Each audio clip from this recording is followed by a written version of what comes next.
सारंगढ़ बिलाईगढ़ जिले के PWD rest house में प्रेस वार्ता रखी गई। आपको बता दें, ये प्रेस वार्ता कांग्रेस ने रखी गई थी। सारंगढ़ बिलाईगढ़ जिले के आज जो प्रभारी हैं विनोद चंद्राकर, जो छत्तीसगढ़ संसदीय सचिव रहे पूर्व में, उन्होंने ये प्रेस वार्ता ली। और प्रेस वार्ता को लेकर अगर सबसे बड़ी बात, उन्होंने भारतीय जनता पार्टी की जो सरकार है यानी कि शायद सरकार, उस पर बड़ा आरोप उन्होंने लगाया है।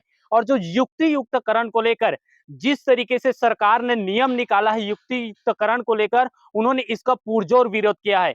बताया जा रहा है कि प्रेस कॉन्फ्रेंस में विनोद चंद्राकर ने साफ तौर पे कहा है कि यह सरकार की सीधी साधी और सोची हुई मंशा है, जिसमें उन्होंने जो छत्तीसगढ़ की जनता है उसे अशिक्षित करना चाह रही, उसे बेरोजगार करना चाह रही, ताकि आने वाला समय में जो शिक्षक भर्ती है, ये युक्ति युक्तकरण को लेकर जो शिक्षक भर्ती है उससे जोड़कर उन्होंने बताया कि आज युक्ति युक्तकरण से 10,000 से अधिक की संख्या में जो स्कूलें हैं वो बंद हुए। जो शिक्षक हैं उनकी भर्ती करने की आवश्यकता नहीं पड़ेगी। तो ये सबसे बड़ी खबर है। और उन्होंने साफ तौर पे ये भी कहा है कि ये प्रेस वार्ता करने के बाद ये सबसे पहला कि पत्रकारों के बीच इस बात की चर्चा की गई है। और इसके बाद युक्ति युक्तकरण को लेकर लगातार विरोध करेगी कांग्रेस पार्टी। पहले ब्लॉक स्तर में उतरकर विरोध करेगी, उसके बाद जिला मुख्यालय, इसी तरीके के विरोध लगातार करती रहेगी और सरकार को है आईना दिखाती रहेगी युक्ति युक्तकरण से छत्तीसगढ़ की आम जनता को शिक्षा को लेकर कितना बड़ा प्रहार किया जा रहा है।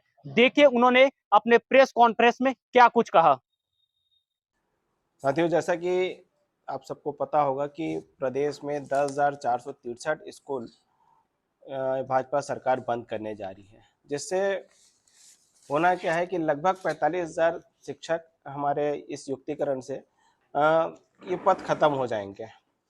एक तरफ भाजपा सरकार अपने मैनिफेस्टो में, चुनावी घोषणा पत्र में डालती है कि 58,000 पदों की हम भर्ती करेंगे करके।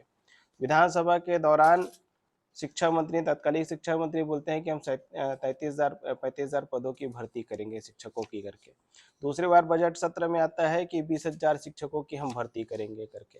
तो लगातार शिक्षकों की भर्ती करने की बात करते हैं और दूसरी तरफ स्कूलों को बंद करके, युक्तिकरण के नाम में स्कूलों को बंद करके यहाँ के शिक्षा व्यवस्था को चरमरा रही है और निजीकरण को बढ़ावा दे रही है। दूसरी तरफ देखेंगे कि शिक्षा कर्मियों की भर्ती हो नहीं पाएगी, क्योंकि लगभग ये होगा कि युक्तिकरण के नाम में जब स्कूल सेटअप जो है पूरा कंप्लीट हो जाएगा तो उनको भर्ती करने की आवश्यकता भी नहीं पड़ेगी।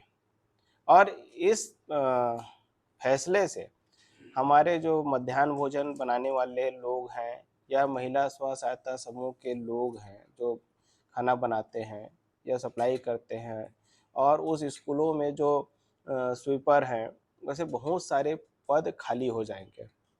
तो रोजगारों को तो रोजगार मिल नहीं पाएगा। एक शिक्षाकर्मी के माध्यम से लगभग 58,000 पदों की भर्ती हो जाती, तो 45,000 शिक्षक ऐसे ही युक्तिकरण के नाम में पूरा हो जा रहे हैं। तो शिक्षकों की भर्ती भी नहीं हो पाएगी, तो उनका एक भर्ती करने की उनको जरूरत भी नहीं पड़ेगी। तो दूसरी तरफ हमारे और बहुत सारे जो पद खाली होंगे, तो निश्चित रूप से बेरोजगारी को यहाँ बढ़ावा दे रही है सरकार। पिछले समय भी अपन देखते हैं कि रमन सरकार के समय में 330 से अधिक स्कूल, 3,300 से अधिक स्कूल पिछले समय उनके सरकार में बंद हुए थे।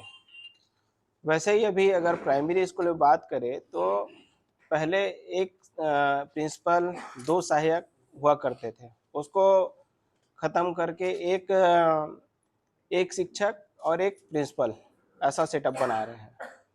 और अगर किसी गांव में अगर primary school, middle school, high school, higher secondary school है, तो उसमें पूरे और प्रिंसिपल के पद खत्म हो जाएंगे। सिर्फ हायर सेकेंडरी का मान लो प्रिंसिपल है, वही पूरे स्कूलों का देख रेख करेगा।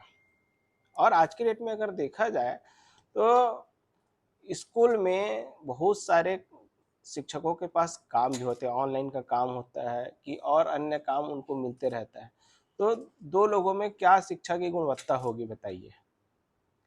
तो ये एक तो हमारे बच्चों को कमज़ोर करने की साजिश हो रही है, दूसरे तरफ बेरोजगारी को बढ़ावा मिलेगा। और अगर स्व सहायता समूहों को अगर खाना बनाने का मौका मिल रहा है, वो लोग भी बेरोजगार होंगे, स्वीपर भी बेरोजगार होंगे, या अन्य और कई पद होते हैं तो वो इस पद से वंचित हो जाएंगे। तो कांग्रेस पार्टी इसका भरपूर विरोध करती है, सड़क से लेकर सदन तक। ये अपॉर्चुनिटी खत्म हो गया, मान के जो शिक्षा विभाग में अब बेरोजगारों को रोजगार नहीं मिलेगा। हम लोग सबसे पहले आपके पास आ रहे हैं, आपके माध्यम से जनता को बताना चाह रहे हैं, उसके बाद जिला स्तरीय, ब्लॉक स्तरीय हम धरना प्रदर्शन करेंगे, उसके प्रदेश स्तरीय धरना प्रदर्शन करेंगे। इसके लिए पहले ब्लॉक में धरना प्रदर्शन होगा, फिर जिला कार्यालय में धरना प्रदर्शन होगा, फिर प्रदेश कार्यालय में भी, प्रदेश में भी ऐसा धरना प्रदर्शन होगा।